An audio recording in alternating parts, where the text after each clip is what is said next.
दोस्तों साथियों अस्सलाम वालेकुम। मेरा नाम राना सरफराज है और आज सियासी बैठक हम आपके साथ दोबारा सजा के बैठे हैं। हमारे साथ रेहाना अली इंफॉर्मेशन सेक्रेटरी तहरीक कश्मीर यूके से हैं और ह्यूमन राइट्स एक्टिविस्ट हैं, लॉयर हैं, लेक्चरर हैं।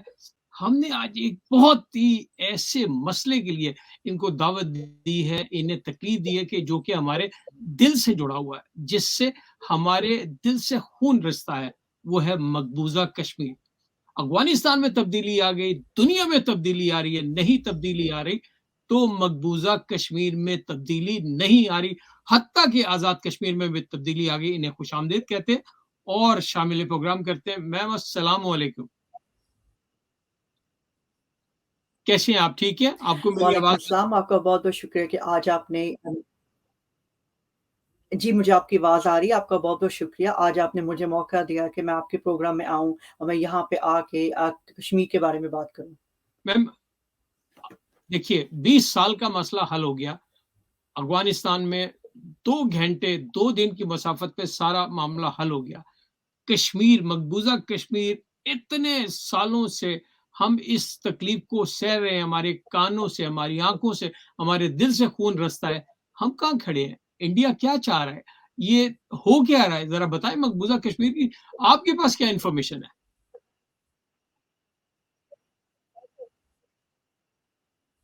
जी, मैं ये कहूँगी कि कश्मीर को बेसिकली जैसे स्लो पॉइज़न होता है, उस तरह से इस्तेमाल किया जा रहा है, यानी आहिस्ता-आहिस्ता करके, यानी इंडिया बहुत अरसे से, बहुत यानी कि दहाइयों से वो उसके ऊपर काम कर रहा था, एकदम नहीं कर रहा था ताकि वो लोगों की नज़रों से बच जाए, दुनिया को आदत हो जाए कि एक इलाका है जिसका नाम कश्मीर है। तो उन्होंने बहुत चालाकी के साथ आहिस्ता-आहिस्ता काम किया है, फिर उन्होंने अपना जो दोस्त है इसराइल, उन्होंने उससे भी हेल्प ली है, यानी उससे भी बहुत सारे टैक्टिक्स सीखे हैं, जो कि वहाँ पे वो फ़लस्तीनियों के ऊपर इस्तेमाल कर रहे हैं, तो उनके बाद जो एक्सपेरिमेंट है, वो कश्मीरियों पे किया जा रहा है। अभी की जो ताज़ा तरीन जो सिचुएशन है, जैसे कि हम जानते हैं कि अभी कोई तकरीबन 1.5-2 हफ्ते पहले जैसे मुहर्रम था, यानी मुहर्रम की 9वीं 10वीं थी, तो उस मौके के ऊपर हमें सुनने को मिला कि बहुत नागवार वाक़या जो कि मकबूज़ा कश्मीर में पेश आया, जिसका हम पहले से जानते थे कि कुछ ज़रूर होगा, क्योंकि जब भी हमारे किसी भी कोई इस्लामिक त्योहार आता है या कोई भी ऐसी चीज़ आती है, जो कि इस्लाम को रिप्रेजेंट करती है, तो इंडिया की तरफ से कोई ना कोई बहाना, कोई ना कोई जारियत यानी कि हमें देखने को मिलती है। तो हमें हमें ये सुनने को मिला कि कोई 16 लोगों को, यानी कि उन पे पायलट गन का इस्तेमाल किया गया, टियर गैस का इस्तेमाल किया गया, जिसमें से जो 12 लोग हैं उनके ऊपर बाकायदा पायलट गन्स के यानी हमला किया गया, और एक जो से थे उनकी जो हालत है बड़ी तफसीलनाक बताई जाती है, क्योंकि उनके चेहरे के ऊपर बहुत ज़्यादा पायलट गन का जो था यानी इस्तेमाल किया गया था। और इसके अलावा हमें ये भी सुनने को मिला कि बहुत सारे जो कश्मीरी हैं, यानी जिन्होंने उसमें हिस्सा लिया, जिनको कि मना किया गया था कि जी कोविड-19 की सिचुएशन की वजह से जो कि केसेस हैं कश्मीर में, वो इस वक़्त बहुत ज़्यादा बढ़ रहे हैं। तो वो जो केसेस बढ़ रहे हैं, तो इसकी वजह से हम नहीं चाहते हैं कि यानी कि कोई किसी के किस्म का भी कोई जुलूस जौन-सा है, वो कश्मीर में निकाला जाए। उसके बावजूद भी जो हमारे जो शिया बहन-भाई हैं, उन्होंने अपना जो जुलूस होता है, जो हर साल निकालते हैं, मुहर्रम में उन्होंने निकाला, तो उन्होंने क्या किया कि बहुत सारे कश्मीरियों को बुक किया गया, यानी डिटेन किया गया, जो कि वहाँ पे जो लॉ है, जो हम जानते हैं कि पब्लिक सेफ्टी एक्ट 1978 है, वो हर बहाने के लिए इस्तेमाल किया जाता है। उस लॉ में छोटे-छोटे बच्चे भी, यानी जो छोटे-छोटे बच्चे जो 9-10 साल के हैं, वो उनको भी डिटेन कर लेते हैं, खवातीन को भी डिटेन किया जाता है। फिर उसके बाद हमें नहीं पता चलता उनके साथ क्या हो रहा है, क्योंकि उस लॉ के तहत 2 साल के लिए आप किसी को भी यानी मंजर-ए-आम से गायब कर सकते हैं। उनका कोई राब्ता उनकी फैमिली से, वकील से या किसी से भी नहीं होता। वो इंडियन फौज पे डिपेंड करता है, वो उसका क्या फैसला करते हैं। नॉर्मली क्या होता है कि 1 महीने के बाद उनकी मीटिंग होती है, जब वो किसी को डिटेन करते हैं। उस मीटिंग में तय किया जाता है कि ये जो बंदा है माली खतरा है कि नहीं, इसको छोड़ा जाए कि ना छोड़ा जाए। अगर छोड़ देते हैं तो ठीक है, बट छोड़ते भी हैं तो धमकी देके छोड़ा जाता है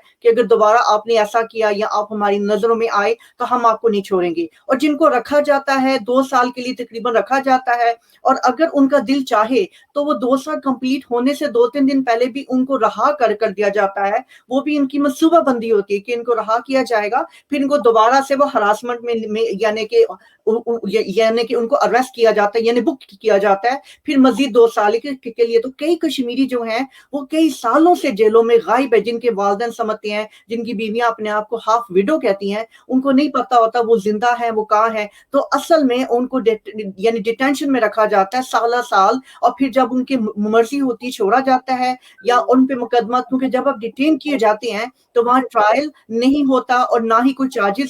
شیٹ ہوتی ہے. آپ کو صرف اندر رکھا جاتا ہے, دنیا سے دور رکھا جاتا ہے, اور کئی دفعہ یہ ہوتا ہے کہ آپ وہیں پہ وفات بھی پا جاتے ہیں, تو آپ کی فیملی کو نہیں کبھی پتا چلتا کہ آپ الائیو ہو, آپ کہاں پر ہو اور کس سچویشن میں ہو. تو صحیح. ابھی جو جیسے میں نے آپ کو ابھی بتایا کہ جی جیسے میں نے آپ کو بتایا کہ ایک اور سچویشن بھی ہو رہی ہے ایٹ دی مومنٹ مقبوضہ کشمیر میں. آپ جانتے ہوں گے کہ پچھلے 3 ہفتوں سے جمعے کی جو نماز ہے اس پہ پابندی لگا دی گئی ہے. اس پہ کہا گیا ہے کہ جمعے کی نماز لوگ اپنے گھروں میں ادا کریں گے, وہاں کے اسکول بھی بند ہے, اور ہر جگہ یہی کہا جا رہا ہے کہ کووڈ-19 جو ہے وہ عروج پر ہے. تو ہم نہیں چاہتے ہیں کہ یہ کشمیر میں معاملہ بہت پھیل جائے. پر اس کے برعکس 2 دن پہلے ہم نے یہ دیکھا کہ ان کا ایک اپنا مذہبی تہوار تھا, جس کو وہ یعنی ان کے جو ان کے گاڈ ہیں, جو رام ہے, ان کا اس دن برتھ ڈے تھا. تو اس موقع پہ ہندوؤں کو, جو کہ وہاں کے جو برہمن ہندو تھے, ہم نے دیکھا کہ وہ ناچ رہے گا رہے ہیں, ان کو فوج ان کے ساتھ تھی, ان کو تحفظ دیا گیا, انہوں نے جلسہ جلوس نکالا, کسی قسم کا کوئی واقعہ نہیں ہوا. پر جب ہمارا واقعہ, جب ہمارے وہاں محرم کا جلوس نکالا گیا تو کسی قسم کا کوئی تحفظ نہیں دیا گیا, الٹا وہاں پہ آپ جانتے ہیں کہ گیس سے یعنی ٹیئر گیس سے بھی حملہ کیا گیا, پارک گن سے بھی کیا گیا. اور ایک بات میں جلدی سے آپ کو بتاؤں گی, اس سے پہلے کہ ہم نئے کویسچن پہ جائیں, کہ آپ کو پتا ہوگا کہ چند ہفتے پہلے, بلکہ مہینے پہلے یونائٹڈ نیشن نے انڈیا کو وارن کیا تھا کہ وہ پاؤڈر گن بچوں پہ استعمال نہیں کر سکتا, جو کہ وہ استعمال کر رہا ہے, جو کہ غیر قانونی ہے, انٹرنیشنل لاز کی خلاف ورزی ہے. تو ابھی جب انڈیا نے دوبارہ استعمال کیا ہے تو انہوں نے اس وقت یہ نہیں دیکھا کہ اس جلوس میں بچے ہیں, بڑے ہیں, بوڑھے ہیں, انہوں نے ہر ایک پہ چلا دیا. تو یہ انہوں نے دوبارہ سے یعنی ایک طرح سے یونائٹڈ نیشن کی ڈسرسپیکٹ کیا ہے, جب انہوں نے وارننگ کیا, انہوں نے ان کو یعنی کہ وارن کیا, ان کو ریکویسٹ کیا کہ یہ چیز استعمال نہ کی جائے. میں اگلا سوال کروں گا, تھوڑا سا تلخ ہے. دیکھیے, پاکستان میں ایک واقعہ ہوتا ہے مینار پاکستان میں 14 اگست کو. عائشہ اکرام نامی ایک ٹک ٹاکر ہے, اس کو کچھ لوگ گھیرتے ہیں اور کچھ طوفان بدتمیزی کھڑا ہوتا ہے. تو وہاں پہ ہمارے یہاں پاکستان میں مختلف این جی اوز کھڑی ہو گئیں, ہنگامہ مچایا, پاکستان میں عورت کی عزت محفوظ نہیں, پاکستان عورتوں کے لیے محفوظ نہیں. مقبوضہ کشمیر میں ہماری ماؤں بہنوں کی عزتیں نیلام ہوتے ہوئے 73 سال ہو گئے. پوری دنیا سوئی ہوئی ہے. میم, ہمارے سوائے اخباری بیانات کے علاوہ کشمیر میں کوئی ہماری مدد کرنے کو نہیں تیار. کیا اس پہ ہم سمجھتے ہیں؟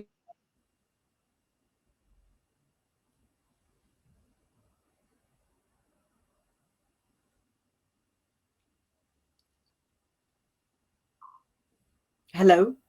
آپ کو آپ کو مجھے آپ کا کوشچن نا آدھا راستے میں یعنی رک گیا اچھا, تھا, اس کہیں طرح صحیح ہے, جگہ نہیں. ہماری 73 سال سے ماؤں بہنوں کے ساتھ وہاں زیادتی ہو رہی ہے. 73 سال سے وہاں پہ ظلم و ستم بچوں کے ساتھ,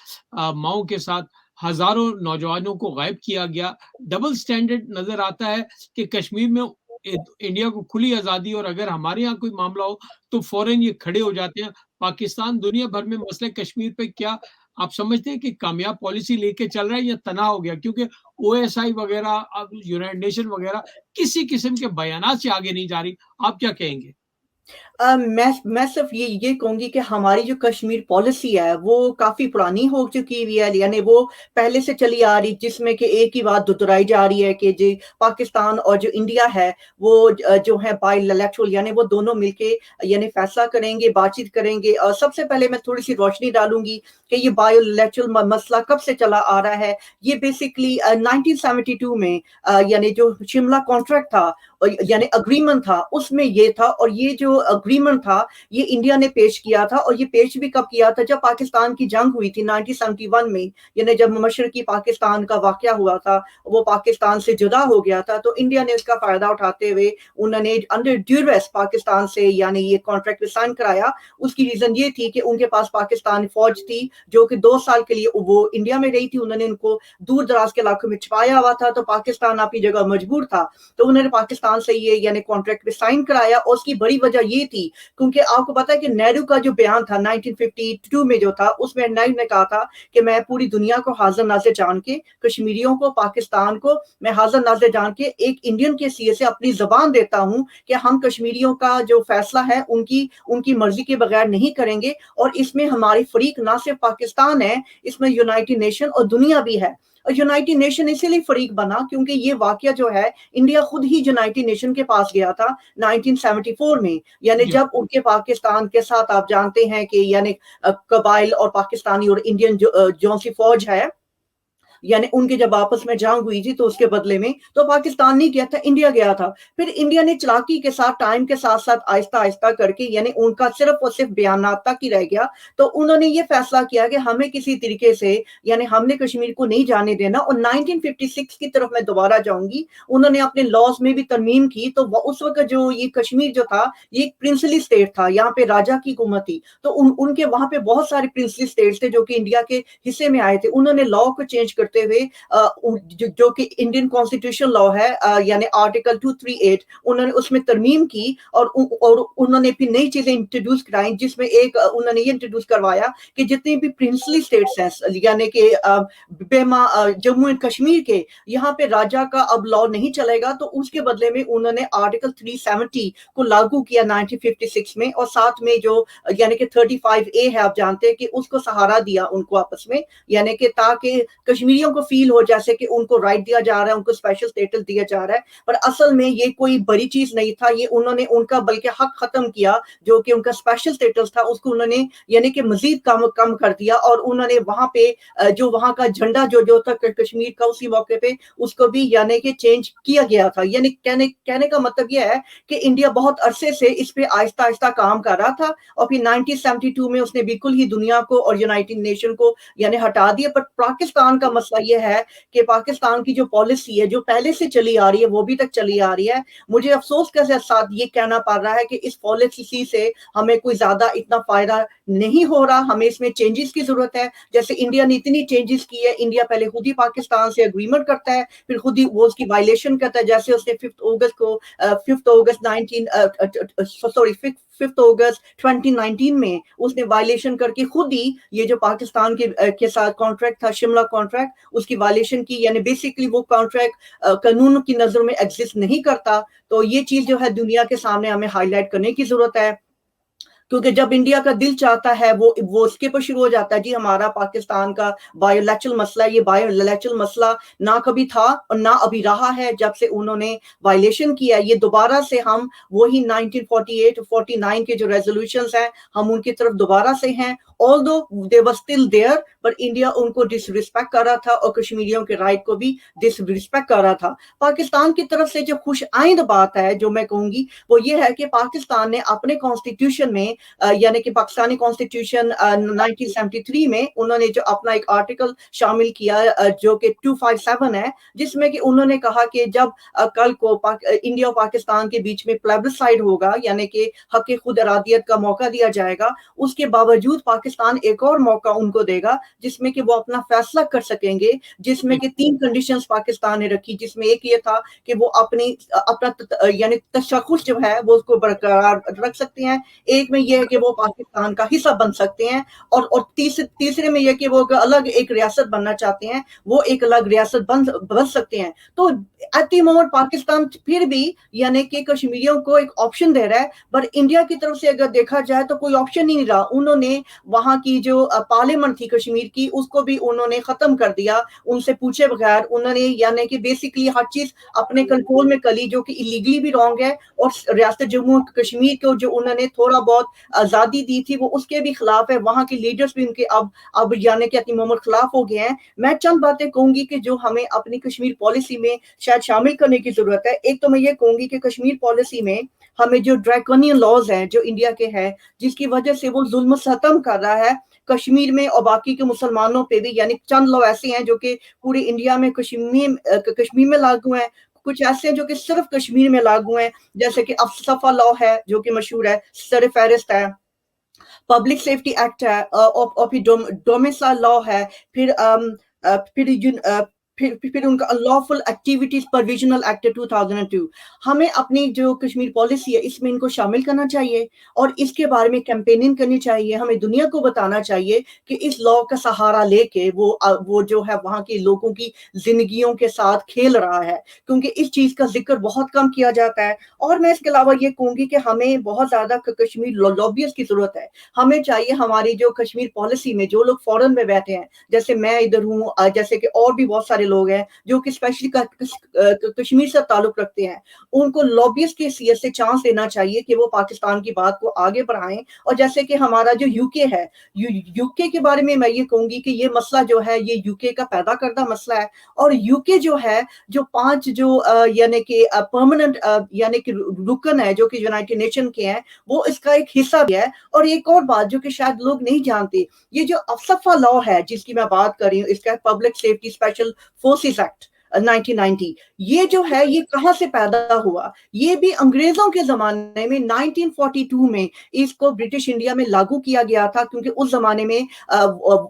یعنی کہ جو تحریک تھی کوئٹ انڈیا موومنٹ تحریک جو تھی وہ عروج پہ تھی اور انگریز چھوڑ کے جانا نہیں چاہتے تھے، تو انہوں نے وہ آسام میں اور بنگال میں اور باقی کے جو یعنی اسٹیٹس تھی انڈیا کی، انہوں نے وہاں پہ اس کو لاگو کیا تھا۔ بڑے افسوس سے کہنا پڑ رہا ہے کہ انہوں نے اس لا کو انٹروڈیوس کرایا، بٹ انہوں نے اتنا ظلم و ستم ہم لوگوں پہ نہیں، یعنی انڈینز پہ اس وقت نہیں توڑا جتنا کہ انڈیا نے پچھلے 31 ایئرز میں جموں اینڈ کشمیر میں، اور کچھ ان کے اپنے بھی ہیں صوبے 7 سسٹرز وہاں پہ، تو 1958 سے یہ لا لاگو ہے۔ تو ان چیزوں کو ہمیں ہائی لائٹ کرنا چاہیے۔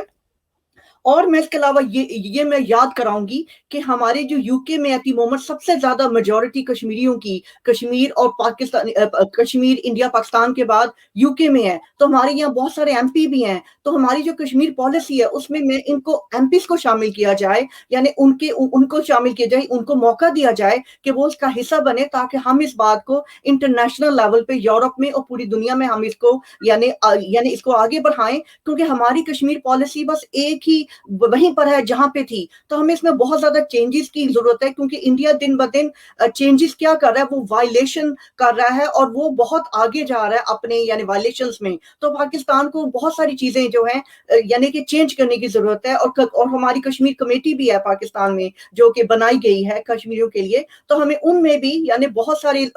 چیزیں چینج کرنی چاہیے، بہت سارے لوگوں کو لے کے آنا چاہیے جو واقعی یعنی کہ کشمیر کے لیے کام کریں۔ آپ نے بات پوری کر لی تو مجھے اجازت ہے سوال کی؟ جی اچھا، بالکل۔ دیکھیے آپ نے بیچ میں ڈومیسائل کی بات کی ہے، اور میری انفارمیشن کے مطابق انڈیا نے اسپیشل اسٹیٹس کے بعد ہزاروں لاکھوں کی تعداد میں غیر مسلم آبادی کو ڈومیسائل ایشو کیے ہیں مقبوضہ کشمیر میں۔ یہ بات صحیح ہے؟ تاکہ مسلمانوں کی آبادی کو کم کیا جائے اور ہندوؤں کی آبادی کو بڑھایا جائے، تاکہ اس کا وہ اسٹیٹس چینج کیا جائے۔ اس کے اوپر نہ حکومت پاکستان نے کوئی آواز اٹھائی اتنی مؤثر انداز میں۔ معذرت کے ساتھ، میں کشمیر سے میرا تعلق نہیں، مگر میں اس بات پہ سمجھتا ہوں آواز اٹھانی چاہیے تھی، اور نہ ہی اتنی تنظیمیں ہیں ہمارے یو کے میں اور ہمارے یورپ میں کشمیر کے حوالے سے، انہوں نے اس کو زیادہ ہائی لائٹ کیا۔ میرا اگلا سوال ہے تھوڑا سا، آپ مجھے لگتا ہے کہ پالیسی سے مطمئن تو تھوڑی سی نظر آ رہی ہے، مگر چاہتی ہے کہ مسئلہ کشمیر پہ پاکستان کی پالیسی تھوڑی اور بہتر ہونی چاہیے۔ یہ جو ہمارے یہاں جو آبادی ہے، اور اس آبادی میں چند لیڈر صاحبان بیٹھے ہیں، انہوں نے فیڈریشنز بنائی ہوئی ہیں، اپنی ایک پاکٹ تنظیمیں بنائی ہوئی ہیں کشمیر کے حوالے سے، اور جب یہ ایک احتجاج ریکارڈ کرایا جاتا ہے، وہاں وہ سب علیحدہ علیحدہ پاکٹ میں احتجاج کرتے، کمبائنڈ نہیں کرتے۔ اس پہ کوئی روشنی ڈالیں۔ جی میں آپ کی بات سے مکمل طور پہ اتفاق کرتی ہوں، کیونکہ کشمیر کا مسئلہ حل کرنے کے لیے سب سے امپورٹنٹ ہے کہ یونٹی، کیونکہ دیکھا جائے تو لائک آئیڈیالوجیز، جیسے میں ہمیشہ جب بھی کوئی بات کشمیر پہ کرتی ہوں میں ہمیشہ کہتی ہوں کہ ideologies can wait but not freedom. Freedom के लिए हम किसी भी चीज़ पे कॉम्प्रोमाइज़ नहीं कर सकते। क्योंकि देखिए ये जो डिफरेंट डिफरेंट पार्टी हैं, ये जो डिफरेंट डिफरेंट आइडियोलॉजीज़ हैं, ये हम तब ही यानी इनका इस्तेमाल किया जाएगा जब आज़ादी हासिल हो जाएगी। जब हमें आज़ादी हासिल नहीं है, हमारा एक हिस्सा मकबूज़ा कश्मीर में है, जो कि वहाँ पे तड़प रहा है, यानी जिसको ख़त्म करने की कोशिश की जा रही है, क्योंकि इंडिया को सिर्फ़ वहाँ की ज़मीन से गर्ज़ है, उसको कश्मीरियों से कोई गर्ज़ नहीं। उसने कई दफ़ा कहा है कि जो कश्मीरी हमारे साथ खुश नहीं है, जो हमारे वफ़ादार नहीं है, जो कि हमारे ट्रेटर्स हैं, वो पाकिस्तान जा सकते हैं। यानी ऐसा बेसिकली उन्होंने क्लियर कर दिया कि हमें सिर्फ ज़मीन चाहिए, हमें वो लोग चाहिए जो हमारे साथ हैं। तो ये बड़े अफ़सोस की बात है कि हम लोग आपस में जो हैं, हम आइडियोलॉजीज़ की वजह से आपस में उलझ रहे हैं या एक-दूसरे के साथ खड़े नहीं हो रहे हैं, क्योंकि एट द मोमेंट हमें पहले आज़ादी की ज़रूरत है कि हम आज़ादी के लिए वर्क करें। और जो हमारा आज़ाद कश्मीर है, वो हमारा एक कैंप होना चाहिए, बेस कैंप होना चाहिए, जहाँ पे कि हम लोग फैसले करें, जहाँ पे हम मिलके बैठें, हम इन मसलों का हल निकालें और हम लोग मुत्तहदा हों। इंडिया ने इतने साल कि किस चीज़ का फ़ायदा उठाया, 74 इयर्स, कि हमें यूनिटी नहीं है। जिस दिन हमें यूनिटी आएगी, वो दिन इंडिया का आखिरी दिन होगा। जब अब आप देखें, जैसे मैं आपको मिसाल देती हूँ, मकबूज़ा कश्मीर में जो हुर्रियत का ऑफ़िस है, हुर्रियत के ऑफिस में पूरा पाकिस्तानी भी बैठते हैं, हुर्रियत ऑफिस में जेकेएलएफ भी बैठते हैं, यानी नेशनलिस्ट, वो सब उसी ऑफिस को अपना एक ऑफिस तस्वर करते हैं, बड़े आराम से बैठते हैं, अपनी बातें करते हैं। उन सबको पता है कि हमारा जो है मुतालबा एक ही है, आज़ादी। जब आज़ादी हो जाएगी, उसके बाद जो भी मेजॉरिटी फैसला करेगी, यानी सही जो जेकेएलएफ मकबूजा कश्मीर में है, वो कहते हैं जो भी मेजॉरिटी फैसला करेगी पाकिस्तान या इंडिपेंडेंस, हम उसके साथ हैं। पर हमारे यहाँ पे जो है, हमें में वो चीज़ नज़र नहीं आती। हम एक साथ बैठना तो दूर की बात है, हम एक दूसरे के साथ ज्यादा बात भी नहीं कर पाते, क्योंकि हमारे अख्तलाफात शुरू हो जाते हैं। हमें इन चीजों को बहुत ज्यादा हाईलाइट करने की जरूरत है कि हमें भी वही लाह अमल अख्तियार करना चाहिए जो मकबूजा कश्मीर में हमारा एक ऑफिस होना चाहिए, जहाँ सब लोग बैठे, बात करें, फैसला करें कि किस तरीके से हम आज़ादी को हासिल करेंगे, और हम पैगामात पहुंचाएं मकबूजा कश्मीर के कश्मीरियों को कि आप अकेले नहीं हो, हम आपके साथ हैं, आपका दर्द हमारा दर्द है, हम आपकी आवाज है। सही। मैम, आप क्या ये तजवीज़ देना पसंद करेंगी जो यहाँ पे हमारे पास यूके में, यूनाइटेड किंगडम में मुख्तलिफ तंजीमें हैं, उनका एक इजलास बुलाया जाए, उनको एक प्लेटफॉर्म पे बुलाया जाए, उनको एक टेबल पे बुलाया जाए, उनको कहा जाए कि आपस के इख्तलाफात यहीं ख़त्म करके जब भी आवाज़ एक निकाली जाए मकबूजा कश्मीर के ऊपर, तो एक आवाज़ निकाली जाए, एक फोर्स बन के निकाली जाए और एक कुव्वत बन के इंडिया को मैसेज दिया जाए। बिल्कुल, आपकी बात बिल्कुल सही है, बल्कि हमें चाहिए कि हमारा एक लीडर होना चाहिए, जैसे कि हमारे ज ज यानी जो मकबूज़ा कश्मीर में सैयद अली गिलानी हैं, वो हमारी लीडर हैं। तो हमें चाहिए कि हम जो हैं एक लीडर अपना रखें, यानी हम उनके साथ चलें, और जो वो के हम उसके यानी हम उनकी बात पे इत्तेफ़ाक करें। अगर किसी वजह से कोई बात हमें नहीं ठीक लग रही, तो हमें इस पे बात करनी चाहिए। पर ये नहीं है कि देखा जाए तो इतनी तंज़ीमें हैं, इतना बड़ा तो मेरा ख़्याल है आज़ाद कश्मीर भी नहीं है, जितनी ज़्यादा वहाँ पे तंज़ीमें हैं एट द मोमेंट, जो कि कश्मीर के लिए काम कर रही हैं। तो अगर वो सारी जो तंज़ीमें हैं, एक तंज़ीम बन जाएँ और सब मिलके काम करें, तो मेरा ख़्याल है कि बहुत कुछ किया जा सकता है, जो कि ना सिर्फ़ कश्मीर के लिए किया जा सकता है, बल्कि पाकिस्तान के लिए भी किया जा सकता है। क्योंकि जब तक पाकिस्तान स्ट्रॉन्ग नहीं होगा, हम कुछ नहीं कर सकते। तो हमें मिलके पाकिस्तान को स्ट्रॉन्ग करना है, ताकि स्ट्रॉन्ग पाकिस्तान हमारी आवाज़ मौसर तरीके से दुनिया तक पहुँचाए। तो मेरी मेरी यही है, यानी कि मेरे तमाम बहन भाइयों से, कि हमें जो ये चीज़ है कि हर बंदा लीडर बनना चाहता है, यानी हर बंदे ने तंजीम इसलिए बनाई है कि वो चाह रहा है लीडर बनना। हमें ये सोचना चाहिए कि लीडर तभी रहेगा जब कश्मीर रहेगा। अगर कश्मीर ही नहीं रहेगा, तो लीडर्स का क्या फायदा होगा, वो क्या करेंगे? सही बात। एग्री, बहुत अच्छी बात। मैम, अगला सवाल मैं इस तरह करूँगा कि जहाँ पे हम बात करते हैं ना इत्तेहाद की, जहाँ पे हम बात करते हैं एक लीडरशिप की, तो क्योंकि हमारे पास बहुत ज़्यादा हेवीवेट ऑलरेडी लीडर्स बहुत सारे हैं और हर एक कहता है कि मेरा वज़न ज़्यादा है, तो उसमें हम चाहेंगे कि सब एक-एक पोर्शन का हिस्सा ले लें। अच्छी पोज़ीशन सेक्रेटरी जनरल, जो नायब सदर, सदर, इसको लेने के बाद कम से कम उन लाखों लोगों के लिए आवाज़ उठाएँ, उन लाखों बच्चियों के लिए आवाज़ उठाएँ, जो अपनी इज़्ज़तें भी लुटा बैठी, अपने सर के दुपट्टे भी लुटा बैठी, अपने ख़ाविंदों को शहीद करा बैठी, अपने बच्चों को यतीम करा बैठी। उनके लिए अगर हम आज मुत्तहद नहीं हुए, तो फिर हम मुत्तहद कभी नहीं हो पाएँगे इस मसले पे। जी, बिल्कुल, आपने बिल्कुल सही कहा है कि अगर हम आज मुत्तहदा नहीं होंगे, हम कभी नहीं होंगे। हमारे जो आवाज़ें हैं, जो कश्मीर में हैं, उनको दबाने की हर मुमकिन कोशिश की जा रही है। वहाँ पे नए-नए लॉज़ जो हैं, इंट्रोड्यूस कराए जा रहे हैं। अभी पिछले दिनों बल्कि अभी मेरे ख़्याल है इस महीने के शुरू की बात है, आई थिंक लास्ट महीने की शुरू की बात है, जब उन्होंने कहा कि अब वेरिफ़िकेशन के लिए भी अगर उनको पता चलेगा कि किसी का क्रिमिनल रिकॉर्ड है, जैसे किसी ने पत्थर मारे हैं पुलिस को, या उन्होंने किसी यानी कि जुलूस में हिस्सा लिया, या उनके बारे में कोई बात पता चलेगी, तो उनको ना सरकारी जॉब्स दी जाएंगी, उनको वेरिफिकेशन नहीं दिया जाएगा, वो आउट ऑफ द कंट्री भी नहीं जा सकेंगे। फिर हमने ये भी सुना है कि जो हमारी हुर्रियत कॉन्फ्रेंस है, उनके ऑफिस के ऊपर भी, यानी उनकी भी जो कि एक्टिविटीज है उसके ऊपर बैन लगा दिया गया है। उनको कहा गया है कि अगर आप यानी इन्वॉल्व पाए जाएंगे मजीद एक्टिविटीज में, तो वो उसके ऊपर वो जो उनका लॉ है जिसका मैंने भी जिक्र किया था कि अनलॉफुल एक्टिविटीज प्रोविजन एक्ट 2002, उसको उसके ऊपर लागू किया जाएगा। यानी इस लॉ के तहत उनको, यानी ये एंटी टेररिज्म एक्ट है जो कि उन पे लगाया जाएगा। हालांकि देखा जाए तो जो यूनाइटेड नेशन का जो मेयर्स हैं, यानी एक लॉ को एंटी टेररिज्म एक्ट बनाने के लिए, ये उसके करीब भी नहीं है। ये इलीगल लॉज हैं, पर वो इस्तेमाल कर रहा है। पर कहने का ये मतलब है कि ये वो वक्त है कि हमें बहुत सारी चीजें सोचने की जरूरत है। और जैसे आपने कहा कि अगर कोई पोजीशन लेके खुश हो जाता है, तो मेरा ख्याल है पोजीशन भी उनको ही देनी चाहिए जो इस काबिल हैं, जिन्होंने काम करके दिखाया है। बल्कि पब्लिक वोटिंग, मैं तो ये कहूंगी जो कश्मीरी हमारे हैं बरोने मुल्क, जैसे यूके में सबसे ज्यादा कश्मीरी इधर हैं, हमें वोटिंग करनी चाहिए जितने भी कश्मीरी दुनिया में हैं, कि वो किस लीडर को अपना लीडर बनाना पसंद करेंगे, वो किसको चाहेंगे कि वो उनका जनरल सेक्रेटरी हो। तो इससे ये होगा कि जो लीडर्स हैं, जो पार्टीज हैं, उनके जो आपस के अखलाफात हैं, जो एक दूसरे को वो ब्लेम करते हैं, वो ब्लेम गेम खत्म होगा। उनके सामने वाज़िया हो जाएगा कि जो कश्मीरी अवाम है वो किसको देखती है अपने लीडर के तौर पे, उनको क्या नजर आ रहा है, वो क्या समझते हैं कि कौन काम कर रहा है, और कौन जो है कि उधर है काम कर रहा है, बट इतना काम नहीं कर रहा है कि वो अपने आप को कह सके कि भी मुझे लीडर बनाया जाए। मैम, कश्मीर के हवाले से पाकिस्तान ने OIC का जो गैर जानिबदाराना रोल है, इस हवाले से पाकिस्तान ने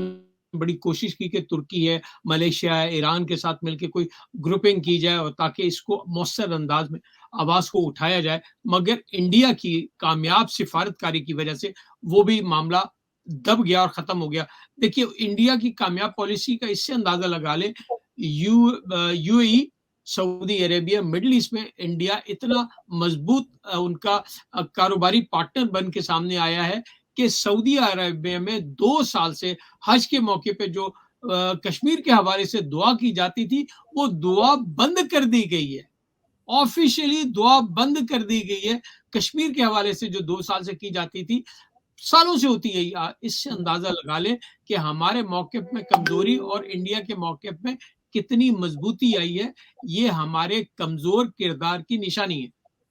जी, ये कमज़ोर किरदार की भी निशानी है, पर मैं एक और बात भी ज़रूर कहूँगी, शायद कुछ लोग मुझसे इख्तिलाफ़ भी करें, कि इंडियन जहाँ भी इस दुनिया में गए हैं, उन्होंने हमेशा जाके अच्छी जॉब्स करने की कोशिश की है, अपने मुल्क को इन्फ्लुएंस देने के लिए। पर जी। अनफॉर्चुनेटली मैं देखती हूँ हमारी कम्युनिटी जो यहाँ पाकिस्तानी है, ज़्यादातर आप उनसे पूछे, वो उबर का काम कर रहे हैं, वो सिक्योरिटी का काम कर रहे हैं, वो दूसरे काम कर रहे हैं, जिससे कि उनकी उनकी जो रोज़मर्रा लाइफ़ है, यानी कि उनके एक्सपेंसेस पेड हो रहे हैं, पर उससे पाकिस्तान को कोई इतना फायदा नहीं हो रहा। आप यूके में देखिए, यहाँ जितने भी यानी फॉरेन ऑफिसेज हमारे बैंक्स में जाएं, इंडियन की तादाद, बहुत सारी जी, जी। खवातीन और बहुत इंडियन आएंगे। स्कूलों में जाएं तो जी हमारी पाकिस्तानी औरतें नजर आ रही हैं, वो यानी कि तलीमी अदारों में, पर इंडियन की बहुत बड़ी तादाद है। आप हमारे एमपीज में देखें, एमपीज में हमारे बहुत ज्यादा इंडियन है। और ये कि इंडियन जो है, उन्होंने मेक श्योर किया है, उनका एक ही मकसद है जिंदगी का, एक वो अपना मायारी जिंदगी बुलंद करना चाहते हैं,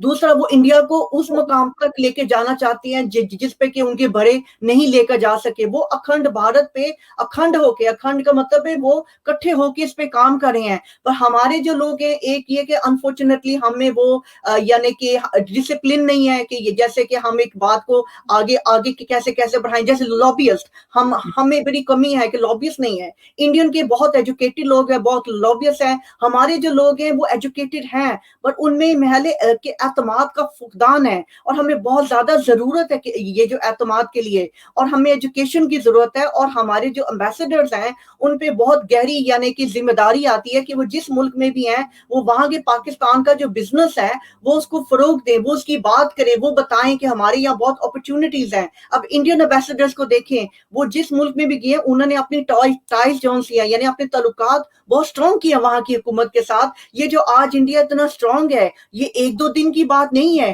یہ ان کی محنت ہے جو کہ بہت سالوں سے انہوں نے کیا ہے۔ ہمیں بہت کچھ، آل تو انڈیا ہمارا دشمن ہے پر ہمیں ان سے بہت کچھ سیکھنے کی ضرورت ہے، کیونکہ ہم ایک دشمن کا مقابلہ تبھی کر سکتے ہیں جب ہم ان کے برابر ہوں۔ اگر ہم ان کے برابر نہیں ہیں مقابلہ ہوگا پر اس میں ہارنے کے چانسز بھی ہوں گے۔ بالکل صحیح کہہ رہے ہیں، بالکل صحیح کہہ رہے ہیں میم۔ 1 منٹ بھی نہیں، اس سے بھی کم وقت ہے، اگر کچھ کہنا چاہیں تو۔ جی میں صرف یہ میں کہوں گی کہ ہماری جو آج گفتگو ہوئی ہے یعنی کہ اس سے بیسکلی یہ میں کہہ سکتی ہوں کہ کشمیر پالیسی پہ ہمیں کام کرنے کی بہت ضرورت ہے، اور ہمارے جو ہمارے ایم پیز ہیں یو کے میں جو پاکستانی کشمیری ہیں، اور جو ہمارے امبیسڈرز ہیں یعنی یورپ میں، ہمیں بہت زیادہ محنت کی ضرورت ہے کہ ہم پاکستان کشمیر کے معاملے کو بھی ہائی لائٹ کریں، ہم پاکستان کو ایسی اپرچونٹیز دیں کہ بھی پاکستان کو اسٹرانگ کریں تاکہ ہم بھی اس پوزیشن میں ہوں کہ ہم کہ دنیا کے جو ممالک ہیں وہ ہمارا ساتھ دیں۔ اس وقت اسلامک ملک ہمارا ساتھ نہیں دے رہے کیونکہ ان کے پاس جو لوگ انڈیا کے کام کرنے کے لیے ورکر جاتے ہیں وہ بڑے سکلڈ ہیں، وہ بڑے ایجوکیٹڈ ہیں۔ ہمارے لوگ جو ہیں وہ اتنے سکلڈ اور ایجوکیٹڈ نہیں ہیں، تو ہمیں بہت زیادہ ضرورت ہے کہ ہم لوبین پہ کام کریں، ایجوکیشن پہ کام کریں، اور ہم اپنے ملک کے لیے پیشنٹلی کام کریں۔ اور ایک آخر میں ایک بات جو میں ایڈ آن کرنا بھول گئی تھی، میں جلدی سے ایڈ کروں گی کہ ابھی جیسے انڈیا میں جو بھی تہوار منایا گیا تھا جموں اینڈ کشمیر میں، اس کے نتیجے میں یعنی کہ دیکھا جائے تو جو کیسز ہیں اس وقت جموں اور کشمیر کے، یعنی منڈے سے 166 نیو کیسز یعنی ہو گئے ہیں کووڈ وائرس کے، اور ایک بلیک فنگس کا بھی کیس آ گیا، یعنی ان کا جو اس کے نتیجے میں یعنی 166 کیسز آ گئے ہیں، جبکہ وہ مسلمز کو بلیم کر رہے ہیں کہ جی مسلمانوں کی وجہ سے یہ کووڈ جو ہے وہ جموں کشمیر میں بھی ہے، یہ جی انڈیا میں بھی ہے۔ تو یہ بات میں ہائی لائٹ کرنا چاہ رہی تھی کہ یہ چیزیں جو سی ہیں پتہ ہونی چاہیے۔ اور ایک بڑا اہم مسئلہ ہے جو میں جلدی سے کہوں گی، ہمیں چانس نہیں ملا کرنے کے لیے، کہ ابھی کشمیری خواتین کو ٹارگٹ بنایا جا رہا ہے، اور کشمیری خواتین کو باقاعدہ طور پہ یعنی وہ چاہ رہے ہیں کہ ان کو جو دہلی میں اور جو میٹروپولیٹن سٹیز انڈیا کی وہاں پہ سپا میں کام کرنے کی انوائٹ کیا جا رہا ہے، جو وہاں کا ایک مشہور نیوز پیپر ہے جموں کشمیر کا مقبوضہ کا گریٹر کشمیر۔ انہوں نے ایک ایڈورٹائزمنٹ کی جو کہ وہ کہتے ہیں کہ ہمیں جی یہ والنٹ نامی ایک ایجنسی کے تھرو آئی، جس میں کہ ایک ای میل اور ایک ٹیلی فون نمبر دیا گیا تھا کہ بھی جو کشمیری خواتین ہیں، لڑکیاں ہیں، جو وڈوز ہیں، جیسے ہاف وڈوز جن کے ہسبینڈ کا نہیں پتا یا ہسبینڈ فوت ہو گئے ہیں، یا جو ہاؤس وائفس ہیں، وہ چاہیں تو ہمارے ساتھ کام کریں، ہم انہیں اکوموڈیشن بھی دیں گے، کھانا بھی دیں گے، ہم ان کا خیال رکھیں گے۔ بٹ وہ سپا پہ، اور سپا جانتے ہیں وہاں پہ کیا ہوتا ہے، سپا وہ جگہ ہے جہاں پہ پروسیکیوشن کی جا رہی ہے۔ تو دیکھا جائے ہمارے جو کشمیری نوجوان ہیں ان کو جینوسائیڈ کے تحت یعنی کہ ان کو فیک انکاؤنٹرز ہم دیکھ رہے ہیں بہت زیادہ ہو رہے ہیں، کیونکہ ایک فیک انکاؤنٹر کے 20 لاکھ دیے جا رہے ہیں انڈین آفیسرز کو، ان کو مارا جا رہا ہے۔ ہماری جو خواتین ہیں، جو بچی ہیں، ان کو انڈیا کے ڈیفرنٹ علاقوں میں ان کو بھیجا جا رہا ہے پروسٹیٹیوشن کے لیے۔ تو ہمیں اس کے لیے آواز اٹھانے کی ضرورت ہے، پاکستان کی گورنمنٹ کو اور جتنی اسلامک ملک ہیں اور یونائٹڈ نیشن ہے، ہمیں ان کو بتانا چاہیے، آواز اٹھانی چاہیے کہ اگر یہ سلسلہ نہ رکا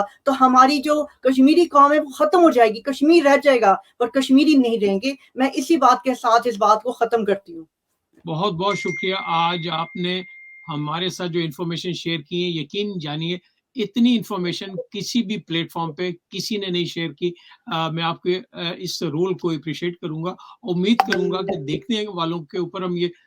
چھوڑتے ہیں کہ اس آواز کو جو کہ ریحانہ علی نے اٹھائی ہے اس کو وہ کیسے پک کرتے ہیں اور اس کے اوپر کتنا سنجیدگی کے ساتھ اپنا رول ادا کرتے ہیں۔ آنے والے دنوں میں ہمیں بھی دیکھتے رہیے گا، ہم ریحانہ کو بھی دیکھیں گے، ان سے مزید گفتگو کرنے کا موقع ڈھونڈتے رہیں گے۔ انشاءاللہ پھر ملاقات ہوگی۔ اجازت چاہتے ہیں، السلام علیکم۔